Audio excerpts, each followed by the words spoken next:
When Mom got pregnant, I was excited. Being an only child could get lonely, and I'd always envied my friends who had siblings. I didn't think 10 years was that much difference, really. I thought Marin would look up to me and I could teach her all kinds of things and be like her hero or something. But what I hadn't banked on was that there would be a lot of years where she would be a baby. The baby. The center of everything. And even though I knew I was that once, too, it still sucked when it was her turn. Which made me feel like a jerk. What kind of horrible person resented her little sister for something she couldn't even control?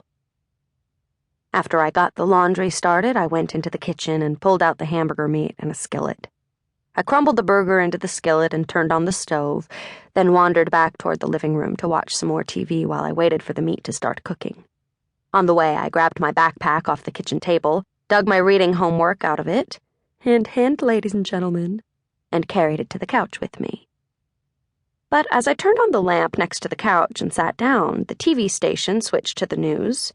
A meteorologist standing in front of a giant map with a radar image on it, a bright red patch moving across the screen in jumps and fits. I picked up my book and started reading, waiting for him to finish talking and get back to the show. Seemed like every time a raindrop or snowflake fell anywhere near Elizabeth, the weather forecasters acted like the end of the world was coming. I read, tuning in and out of what he was saying, catching bits and pieces. System that is producing tornadoes in Clay County is moving east at approximately. Seems to be picking up speed. Had 2 reported touchdowns. Headed toward. We'll hit Elizabeth at 5:16. I heard the meat start to sizzle in the kitchen and put down my book. Rain or shine, we still had to eat. As soon as I picked up the spatula, the siren started. I paused, my hand in the air, and listened. One of the sirens was in a field behind my old elementary school, 2 blocks away from our house, so it was loud. When I was a kid, the tornado sirens used to freak me out. They used to freak all of us out, and the teachers were always having to tell us to calm down. Kids would be crying, holding their palms over their ears and asking for their moms, and the teachers would be standing at the front of the room with their hands up in the air, shouting to be heard over us and the sirens, reminding us that they were only monthly tests and there was no emergency. By 5th grade, we were all cool about it. Oh, it's the tornado sirens, no big deal.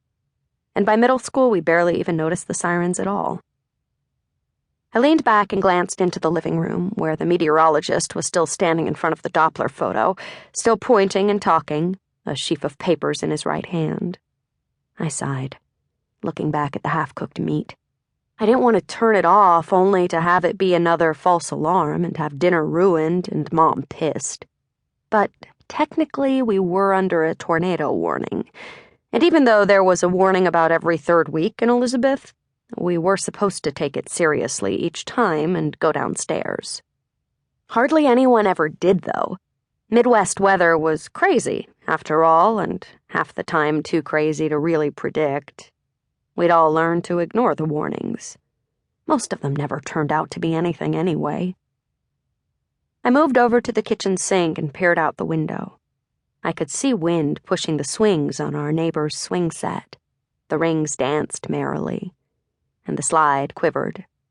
Colby, who'd lived next door to me since we were toddlers, was standing outside on his back porch, hands in his pockets, gazing up into the sky, his hair whipping around so that I could see his scalp with each gust.